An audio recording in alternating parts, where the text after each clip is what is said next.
Capricorn, hi! Welcome to Mystic Queen PH.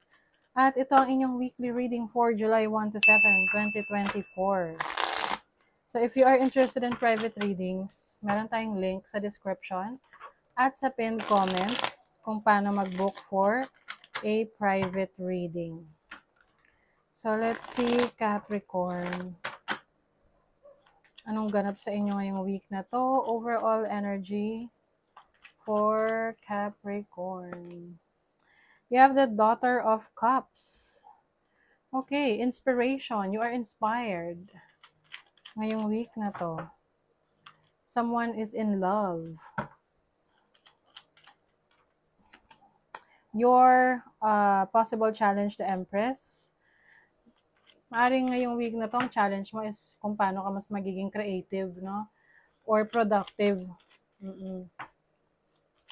Kasi pwedeng, ang daming kailangan gawin, pero hindi mo sila lahat magagawa. 'Di ba? Medyo frustrating 'yon. What is your opportunity? The Son of Wands. You have some travel opportunities, may mga errands ka na ayusin ngayong week na to. This week can be very busy para sa inyo, Capricorn. So your blessing is the Four of Cups. Four of Cups is someone na hindi siya ganun kakontento sa kung ano yung meron siya ngayon. So as your blessing, you will feel the contentment, no? Kumbaga, you will be more thankful, grateful sa blessings na meron ka. Kasi minsan tayo, 'di ba? Iniisip natin yung mga bagay na wala sa atin na wala tayo nito, ganito, ganyan. Iniisip natin there's something na kulang, no? Na kapag meron tayo noon, magiging masaya na tayo. But actually, kapag nakuha na natin yon, hindi pa rin talaga tayo nagiging masaya. So, it's just that na ngayon, you are, kumbaga mas ka ngayon, mas grateful ka sa kung ano yung meron ka, yung blessings na meron ka. You are counting your blessings. Okay? Let's see, what is the Daughter of Cups? You have the Four of Wands. So, this is stability in your home life, family life. Meron din ritong celebration. So, some of you, meron kayong isi-celebrate with your loved ones, with your family. Kung may mga anak na kayo, yung mga anak nyo may mga achievements. Some of you, meron ditong baby shower, no? Yung parang celebration kasi merong bagong baby sa family. What is the Empress? You have the Nine of Swords. Ay, Nine of Swords? Nine of Pentacles. So, I think, ang isa sa challenge ninyo, related rin sa finances ninyo, ngayong week na to. Pero pag sinabi ko sa nating challenge, kumbaga i-challenge ka kung paano ka magre-react doon, paano mo susolusyonan yung mga challenges na yan. Okay?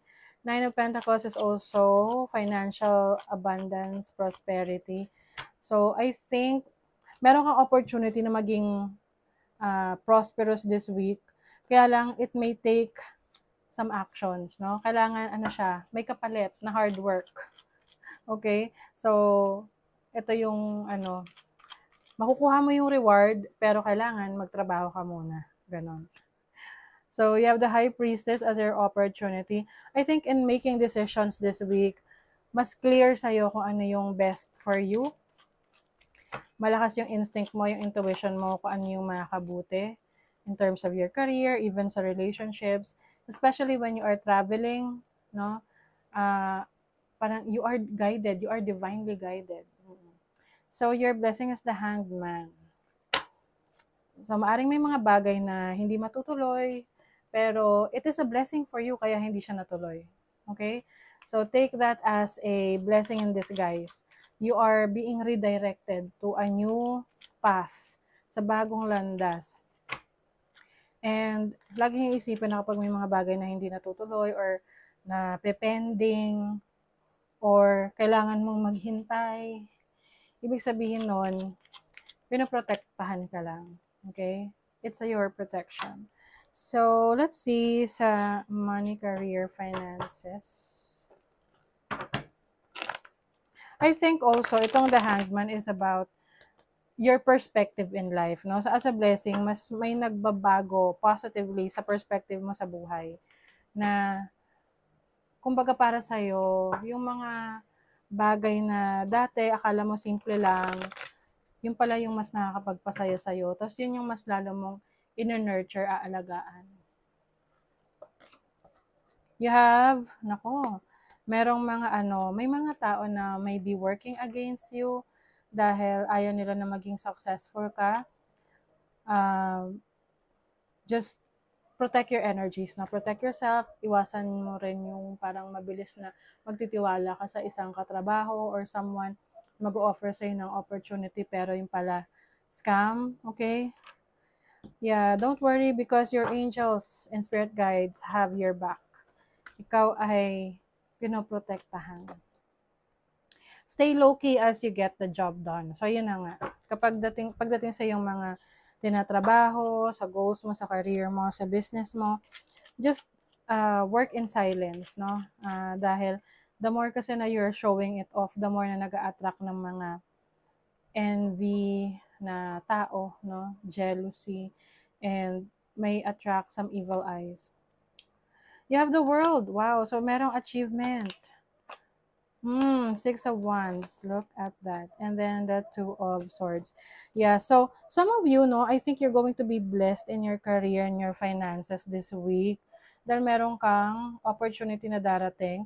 Yung iba sa inyo, pwedeng opportunity abroad, to work abroad, or magkaroon ng international transactions.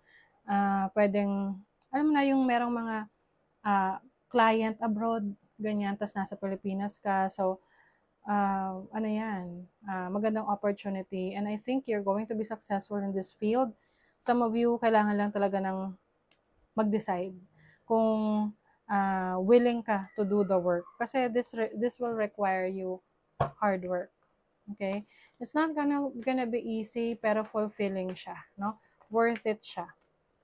Sa love life, if you are single, you are manifesting your romantic partner. Yung iba sa inyo, ang makikilala nyo is yung taong may pareho ng paniniwala sa inyo, pareho ng inyong prinsipyo sa buhay. And someone who is very good in handling the finances. O syempre, yun yung maganda sa relationship na katuwang mo sa buhay, especially in growing your finances. Kasi with the Three of Pentacles, yung iba sa inyo, meron kayong romantic partner na kasama nyo sa trabaho or kasama nyo sa business. Parang you are business partners as well. And you are also very careful rin, no, sa relationship ninyo when it comes to money. No? You are also protecting each other. Yung iba naman, if you are single, naghahanap ka ng tao na maaasahan. Hindi yung ikaw yung aasahan. Diba? Muddled, unclear thinking. So, I think yan yung mga pagdidesisyonan nyo ngayong week na to. Some of you are going to get out of a situation na sa tingin mo, hindi na siya worth it na gawin or ipagpatuloy. Someone is living your life. So, yung iba sa inyo, this can mean anyone na sa buhay mo na somehow it has played a role in your life, but for some reasons, this person has to leave. No? Kailangan umalis na talaga. Forces working against you. See, Capricorn, I'm telling you, meron talagang forces against you. People that are, they don't want you to succeed in life. I don't know bakit ganun, pwedeng out of jealousy dahil nakikita nila that you are so hardworking. And I think some of you, meron kayong ika-cut off na tao sa buhay nyo that you feel is someone na hindi siya kakampi. Okay? Hindi mo siya kakampi. You may be cutting off this person. Let's see. Yes, you will pamper yourself. Self-care is a necessity, not a luxury. Of course, you have to give yourself some time to relax. Uy, may change. A resistance to change is a resistance to life itself. Open your heart and mind to new beginnings. Wow, so may new beginnings for you. Capricorn. Let's see, anong new beginnings to? Uy, sa relationship. Yung iba papasok sa isang romantic relationship, committed relationship, yung iba naman business partnership. Okay, so that is your reading, Capricorn. Thank you so much. Bye!